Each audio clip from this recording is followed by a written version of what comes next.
I'm Aaron Hallett. I write original Christian rock. I've got a piece of fuzz. This little pop screen thing is just a lint trap, so I kind of just put up a single. Actually, it's 2 songs. I did that because I just felt like changing my sounds more, so I was like, screw it, I'm just going to put these out and then tweak things. I wanted a tighter drum kit and a little more crunch on the guitars than I was getting, so I kept everything the same in my guitar sound except the cab. I swapped out what I was using for like an IR that it's still within this plugin, but it's just a different cab. It's got a lot crispier, tighter sound.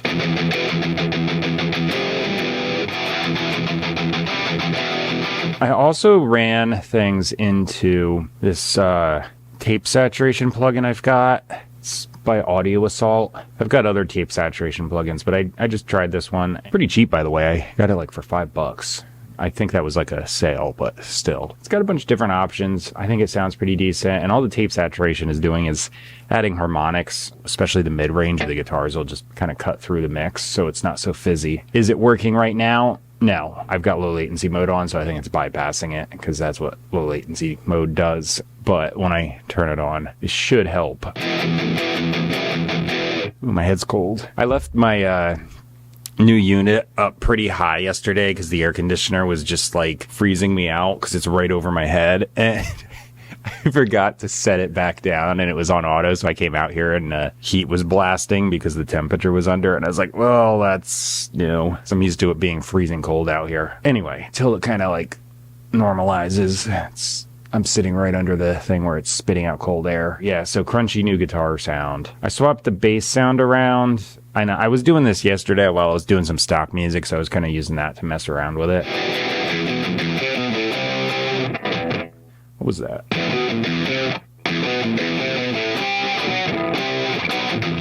I might keep that riff and try it for this. All right, immediately I think it might sound cool tuned down to something lower.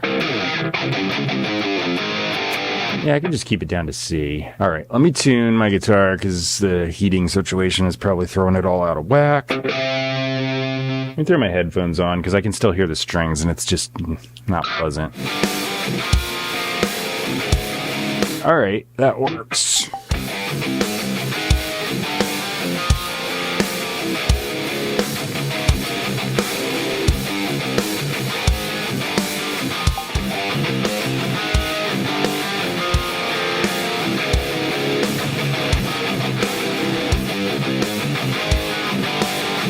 Okay, I want to just show what exactly this tape saturation is doing. So I'm going to turn off low latency mode and the mic input and just toggle.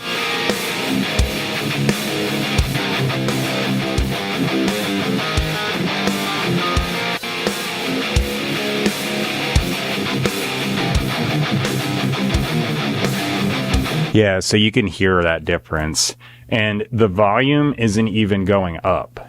It's just like the illusion of volume because the mid-range is so much more present with all the harmonics it's generating. So yeah, it just kind of gives your ear the illusion, but it can hear it more because guitar is a mid-range instrument, so you need that information there. All that aside, sounds good, yay.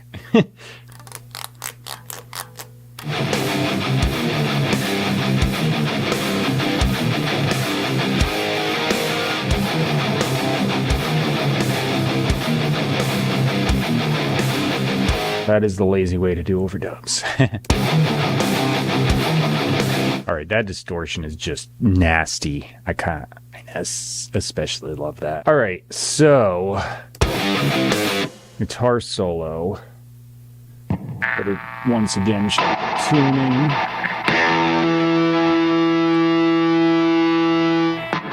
Should just be C Phrygian.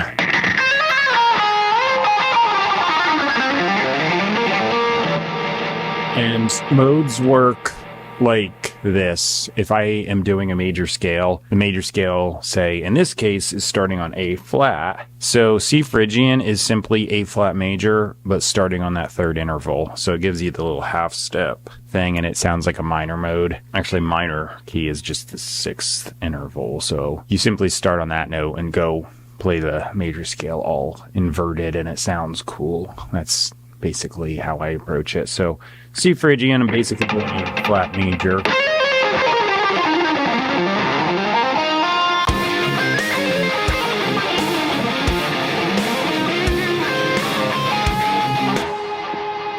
Yeah, I've heard people saying like, oh, in order to do Phrygian, you lower the second and you blah, blah, blah. I'm like, yeah, it's just the major scale starting on the third interval. It's a way easier way to think about it.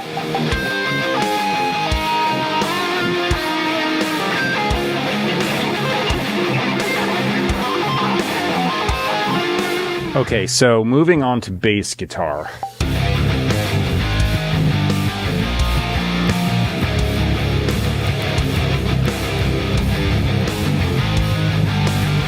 All right, so I tracked the bass guitar. I actually just got a call afterwards, so I was like talking for a little bit, but okay, yeah, I think that worked. So as far as the like tape saturation and the new tone, I'm gonna be over at the drum kit tracking drums.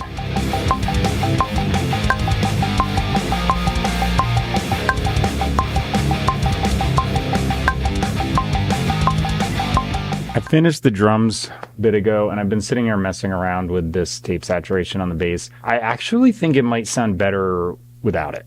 So I'm going to do save channel strip setting as save.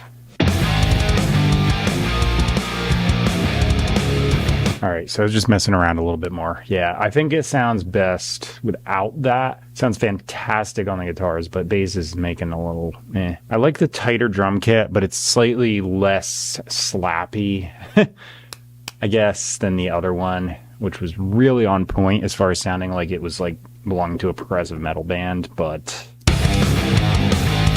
this one's got that snap, but the cymbals and everything are a little less squashed. I got to put some vocals down, so I've got no lyrics and I've got nothing for a melody, so I'm gonna run in, hydrate, warm up my voice, and do that, and come out and try and put something together here. Okay, I'm back. Short little break. I put down lyrics, no idea for a melody, but I put down lyrics, so let's see if I can make them fit.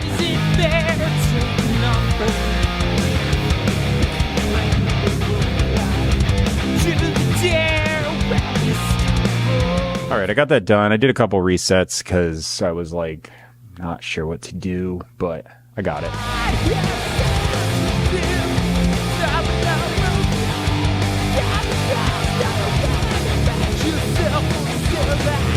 I started doing the choruses separate as like a default because I just cannot remember one thing going into another because like I compartmentalize, and it's not like a song where I've just been singing it for a long time. I came up with this 5 seconds ago, so there's no muscle memory. So it's just, for me, it's like freaking impossible to just get that to work. I've done it, but it's just, it doesn't always happen. So this way it's a little more certain that I'm going to get the choruses close enough to be recognizable from one to the other. I think this came out decently. I like it. I kind of feel like this is the tone I was after when I was doing the last two songs. They don't sound bad. They actually sound really good. I was like listening last night and I was like, I really like the sound of this, but I just feel like I wanted something punchier on the drums. So I can't complain about the tone of the last two. I was like, I just want it to go somewhere a little like more like this. After I'm done with this album, I'll change my mind and go to something else. But that's how it works. I keep just kind of chasing after something. This is good. Lyrics are here. They're going to be copy pasted to the bottom of the description box. The middle of my description box has where you can find me online, purchase and stream my music. So iTunes, Amazon, Spotify are at the top of the list. Those are the most common services anyway. So if you use any one of those, type my name in their search bar, type Aaron Hallett, the same as the YouTube channel, and you should find me. I don't put the links there because I've had them change once or twice and it's just a big pain. So I'm like, you know what? Here's the list. I'm on it. You can simply type my name in. The top thing is Bible teaching. I said right in the beginning it's Christian rock. That Bible teaching is just really good objective teaching that doesn't add in other things. It just goes by what the book actually says. Grammar translation from the original languages, historical context, text in context. because text out of context is error. And I see a lot of people perpetuating error because they take text out of context, not to mention piling on denominational traditional baggage. This is just teaching. It's a good resource. I put it there for that reason. So if you want to check that out, go for it. If you want to keep hearing me make music, subscribe, like, comment, share. You'll keep seeing me, especially the subscribe one. Do that. Okay. That's it for now. Thanks for watching. I'll see you tomorrow. Here comes the finished version.